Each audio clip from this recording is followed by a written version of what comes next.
Untuk informasi lebih lengkap dan berita terkait, klik link di deskripsi. Jangan lupa subscribe channel kami di YouTube dan juga install aplikasi CNBC Indonesia di Google Play Store dan App Store untuk mengikuti perkembangan berita ekonomi dan bisnis terkini.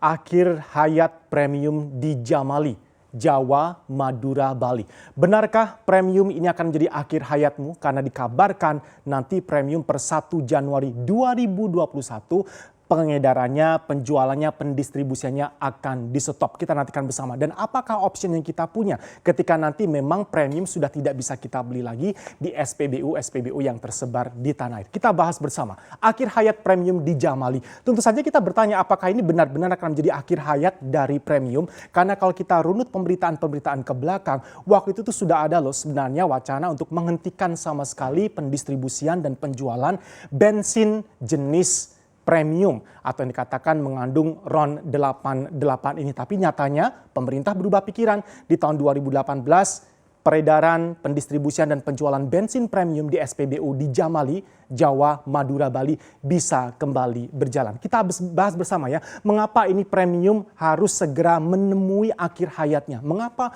harus dihentikan sesegera mungkin.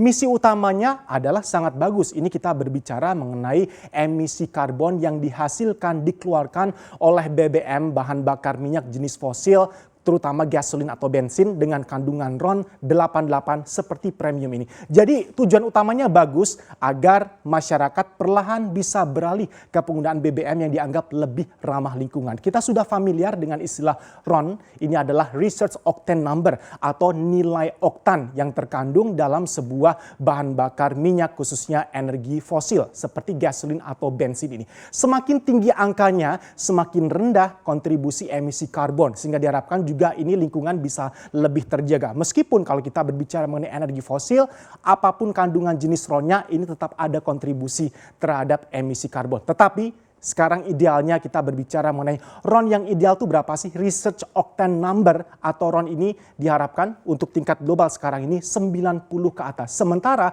kandungan RON atau Research Octane Number di premium ini adalah 88. Kita kenal juga ada Pertalite. Untuk Pertalite ini kandungan RON-nya adalah 90. Paling tidak ini dekat ke 92 ke atas yang diidealkan penggunaannya oleh tingkat global. Ini adalah Permen KLHK nomor 20 2017. Jadi kalau kita berbicara mengenai peraturan dari Kementerian Lingkungan Hidup dan Kehutanan, seharusnya wacana untuk menghentikan BBM yang dianggap tidak begitu ramah lingkungan ini sudah dimulai sejak awal, seawal-awalnya 2017. Karena sudah ada permen yang keluar tentang baku mutu emisi gas buang kendaraan bermotor tipe baru kategori M, N, dan juga O. Sehingga dari peraturan ini sebenarnya sudah mulai bisa diterapkan BBM yang berstandar Euro 4. Ini yang diakui oleh tingkat dunia di mana dianggap kandungan RON atau octane number-nya tadi sesuai dengan yang diharapkan. Paling tidak bisa diminimalisir emisi karbon yang bisa terkontribusi ketika gunakan bahan bakar minyak tersebut. Dari peraturan tersebut juga diatur penurunan kadar maksimal sulfur di bensin dan juga solar. Untuk bensin angkanya jauh sekali nih ya, dari 500 ppm sampai ke 50 ppm. Sedemikian memprihatinkannya kalau kita berbicara mengenai apa yang sudah dikontribusikan oleh bahan bakar minyak fosil ini terhadap kerusakan lingkungan. Anda juga tahu kalau kita berbicara mengenai total kerugian akibat pencemaran udara di Indonesia saja sudah mencapai angka 38,5 triliun rupiah. Ini tentu saja akan menjadi beban tersendiri bagi pemerintah ketika kerugian akibat pencemaran udara ini semakin berlarut dan tidak bisa dicegah. Salah satunya meskipun ini bukan jawaban akhir adalah tadi dengan mulai perlahan mengarahkan masyarakat menggunakan BBM yang lebih ramah lingkungan. Dan ternyata dari kandungan RON-nya premium dianggap sudah tidak begitu ramah lingkungan lagi. Sekarang saja hanya ada 7 negara yang tersisa di dunia ini yang masih penjual varian bahan bakar minyak atau BBM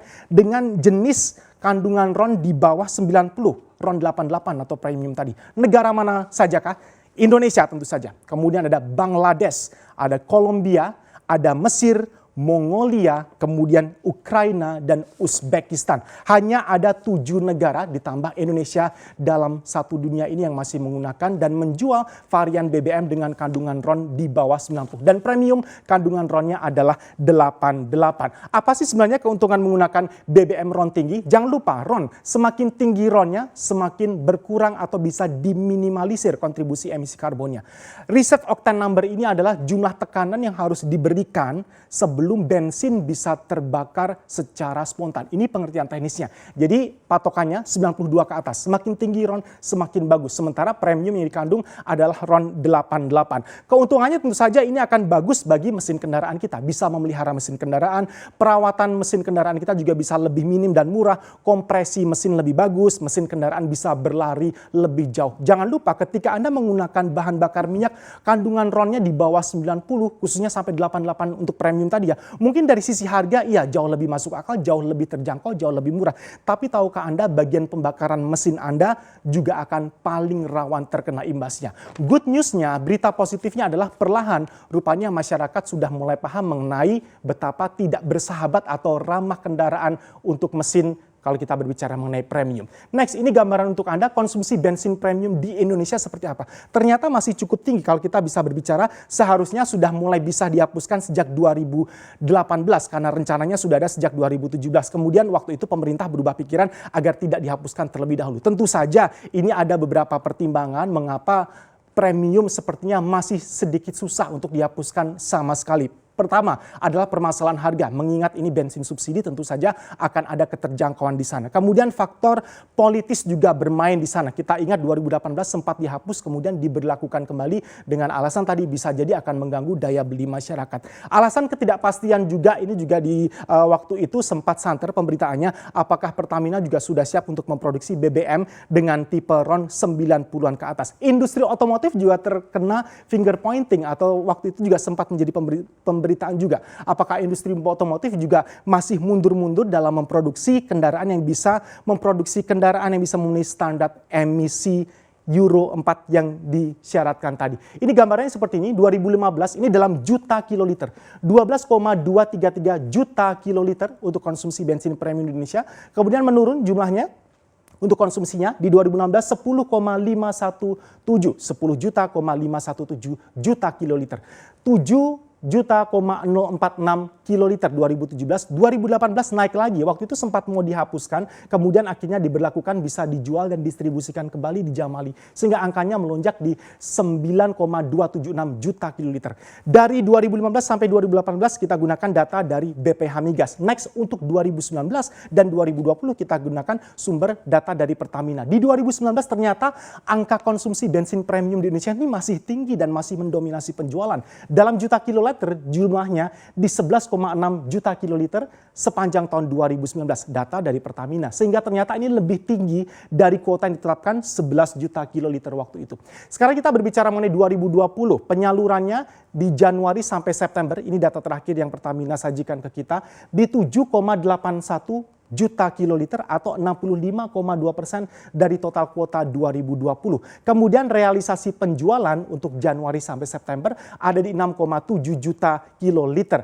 Proyeksi penjualan nanti sepanjang 2020 ada di 8,7 juta kiloliter atau lebih rendah 21% dari kuota awal tahun. Jadi ini tadi good news-nya ya. Sebenarnya masyarakat kita perlahan dan bagian dari edukasi yang diberikan Pertamina juga sudah mulai paham bahwa RON 88 atau premium ini tidak begitu bagus baik bagi mesin maupun bagi lingkungan. Sehingga penggunaannya pun juga sekarang kalau kita lihat sedikit berkurang meskipun tidak drastis drop di sana ya. Nah kita bandingkan sekarang kuota dan realisasi penjualan premium 2020 sehingga kita tahu mana daerah yang paling tinggi penyaluran kuota dan penjualan premium 2020-nya. DKI Jakarta, Jabar, Jateng, DIY. DKI di 54.6.460, realisasinya 339. Sambil kita perhatikan angka ini ya. Kelihatannya Jabar memang tinggi ya, 841.566, realisasinya di 618.354. Tapi ternyata ada daerah yang lebih tinggi. Ini tentu saja tergantung kembali dari jumlah kabupaten dan kotanya.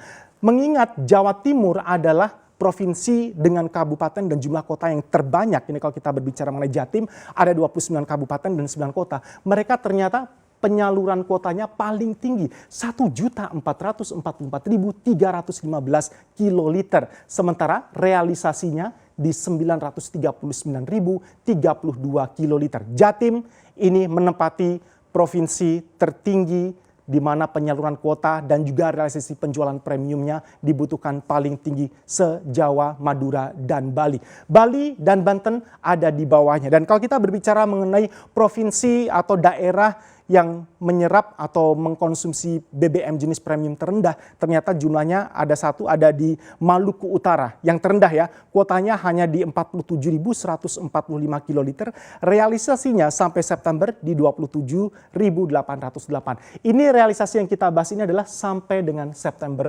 2020. Sambil kita nantikan bersama apakah benar nanti bisa semakin diperkurangi lagi, diturunkan untuk konsumsi BBM premium, karena sepertinya kesadaran masyarakat ini menjadi kunci utama dari berkurangnya premium digunakan di tanah air, dan semoga nanti benar suatu hari premium benar-benar bisa hilang dari peredaran dan juga di SPBU, karena direncanakan, dikabarkan nanti per 1 Januari 2021 kita sudah tidak bisa lagi membeli premium. Catatan penting untuk kita semua, Pertamina ini tidak dalam posisi untuk bisa menghapuskan premium, karena premium adalah BBM penugasan dari pemerintah. Jadi sepanjang penugasan masih ditugaskan oleh pemerintah ke Pertamina, maka pastinya Pertamina akan tetap mendistribusikan. Berarti sekarang kita tinggal tunggu keputusan final dari pemerintah. Benarkah nanti akan ada disiplin dan juga kali ini konsistensi bahwa premium sudah tidak boleh beredar, didistribusikan dan dijual lagi per 1 Januari 2021. Sudah siapkah kita, dan optionnya apakah benar-benar bisa menjadi solusi bersama? Kita nantikan.